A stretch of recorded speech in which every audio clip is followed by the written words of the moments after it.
શહેરના દલખાણીયા ગામે એસટી નિગમનો હળહળતો અન્યાય તાલુકાનું સૌથી મોટું ગામ ગીરના જંગલનું પ્રવેશદ્વાર હોય છતાં 12 જેટલા એસટી બસના રૂટ બંધ કરી દેવામાં આવતા મુસાફરો અપડાઉન લોકો મુશ્કેલ બન્યું છે। અમરેલીના ધારી તાલુકાનું સૌથી મોટું ગામ ગીરના જંગલનું પ્રવેશદ્વાર એવું દલખાણીયા ગામ કે જેની સાથે હળહળતો અન્યાય કરવામાં આવી રહ્યો છે। આ છે દલખાણીયાનું બસ સ્ટેશન। એક સમય હતો કે જ્યારે દલખાણીયા ગામના બસ સ્ટેશન ખાતે એસટી બસોની અવરજવર શરૂ રહેતી હતી। કોડીનાર, અમરેલી, વેરાવળ, અમરેલી, સાવરકુંડલા, કનકાઈ સહિતના રૂટની 12 જેટલી બસોને બંધ કરી દેવામાં આવી છે। વિકાસશીલ ગુજરાતના દલખાણીયા ગામની સાથે ગુજરાત સરકાર એસટી નિગમ હળહળતો અન્યાય કરી રહેલ છે। સામાન્ય નાગરિકો, મુસાફર જનતા આ અન્યાયને કારણે અગવડતાની સાથે સાથે આર્થિક નુકસાની પણ વેઠવી રહી છે।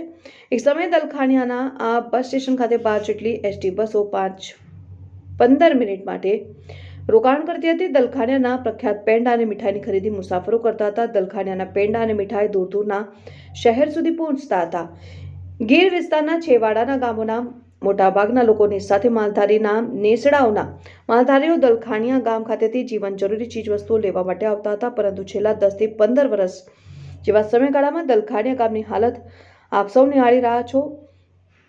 અમરેલી અને કોડીનાર વચ્ચેની એસટી બસ સુવિધા છીનવી લઈને એસટી નિગમના અધિકારીઓએ મોટી ભૂલ કરેલ છે। ગીર વિસ્તારના ગામડાઓમાં ગુજરાત સરકાર અને એસટી નિગમના અન્યાય સામે લોકોમાં રોષની લાગણી ફેલાઈ રહી છે। રાજકીય પ્રતિનિધિ, ધારાસભ્ય અને સાંસદ સભ્ય સહિતના આગેવાનો અને રાજકીય નેતાઓએ કરેલ અન્યાય વિરુદ્ધ લોકો પોતાના હક માટે ન્યાયની માંગણી કરી રહ્યા છે। કોડીનાર, અમરેલીને જોડતા બસ સેવા તાત્કાલિક શરૂ કરવા માટે લોકો મેદાનમાં ઉતરેલા છે। જો અન્યાય નહીં મળે તો સ્થાનિક લોકો પોતાના હક માટે આંદોલન પણ કરવા તૈયાર છે। માલધારીઓ માટે ગીર વિસ્તારના લોકોના સર્વાંગી વિકાસ માટે અને દલખાણીયા ગામના પુનઃવિકાસ માટે ભૂતકાળમાં બંધ કરવામાં આવેલ તમામ રૂટની બસોને શરૂ કરવામાં આવે। દલખાણીયા અને ધારીને જોડતા મુખ્ય ડામર રોડને પણ તાત્કાલિક મંજૂર કરીને ડબલ પટ્ટી ડામર રોડ બનાવવામાં આવે અને ગુજરાત સરકાર, એસટી નિગમ, ચૂંટાયેલા પ્રતિનિધિઓ, ધારાસભ્ય જેવી કાકડિયા અને સાંસદ સભ્ય નારાયણભાઈ કાછડિયા લોકોની યોગ્ય માંગણીનું તાત્કાલિક અસરથી નિવારણ લાવે, અન્યથા પોતાના હક માટે દલખાણીયાના વિકાસ માટે ગીર વિસ્તારના લોકો અન્યાયની સામે અભિયાન નહીં પરંતુ અન્યાયની સામે આંદોલન કરતા પણ અચકાશે નહીં અને તેનો જવાબદાર આગામી લોકસભાની ચૂંટણીમાં આપવા માટે પણ લોકોને તૈયારી બતાવેલ છે। રિપોર્ટર ગોરધન દાફડા સાથે અશોક મણવર, તન્ના સમાચાર, અમરેલી। હું અહીંયા મારે પાનનો ગલો છે, આ 20 થી 25 વર્ષ થઈ ગયા અને અમારે અમરેલી કોડીનાર 33 નંબરનો હાઈવે ગણાય, છતાં 10 થી 15 બસો હાલતી હતી। અત્યારે જવા માટે, કોડીનાર જવા માટે એકય બસની સુવિધા નથી, તેમ અમરેલી જવા માટે એક સુવિધા નથી।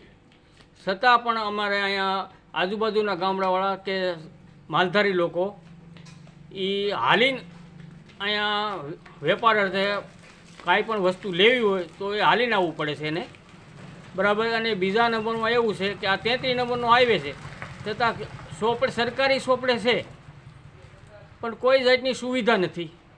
તો અમારે માટે શું કરવાનું? અમારે આ બસ સ્ટેન્ડ હતું એ હાવ બસ સ્ટેન્ડ પડી ભાંગ્યું છે, તો બસ સ્ટેન્ડની અમારી સુવિધાની એક બસ સ્ટેન્ડની જરૂર છે ખાસ। અમને તાલુકામાંથી કે જિલ્લામાંથી બસ સ્ટેન્ડની સુવિધા મળતી નથી, એટલું મારું નમ્ર વિનંતી સાહેબ। તો તમે એસટી બસ ચાલુ કરવા માંગો છો? તો તમે અમને એસટી બસ અમારે ચાલુ કરવાની જરૂર છે ખાસ। કોડીનાર અમરેલી રૂટ, કોડીનાર અમરેલી સવારે 6 વાગે અમરેલીથી ઉપડતી અને સાંજે 4 વાગે પાછી મળતી અમને, તો એ બસની અમારે ખાસ જરૂર છે। અને બપોરે 3 વાગે અહીં કોડીનારથી ઉપડતી, એ સાંજે 5 વાગે અહીં આવતી, એની પણ જરૂર છે અમારે। તો અમારે અમરેલી કોડીનારની બસોની ખાસ જરૂર છે। ભાઈ કનુભાઈ યાદવ, હું દલખાણીયા ગામના રહેવાસી છું। પહેલાં અહીંયા લગભગ 12 બસો ચાલતી હતી, ચાલુ રાખો, હા, 12 બસો ચાલતી હતી અને અત્યારે એક પણ બસ માંડ હાલતી જ નથી બિલકુલ। અને કોડીના રોડ તો સાવ બંધ છે અને જે દલખાણીયા ગામથી ધારી બાજુનો રોડ છે એ સાવ પૂરો થઈ ગયેલો છે, જેને સરકાર કોઈને કાયમ રજૂઆત કરવા ધ્યાન દોરતા નથી। અમે કાયમ ભાજપવાળા જે નેતાઓની મિટિંગમાં બેસીએ છીએ અને રજૂઆત કરીએ છીએ, પણ કોઈ ધ્યાને આ વાત દોરતું નથી રોડની।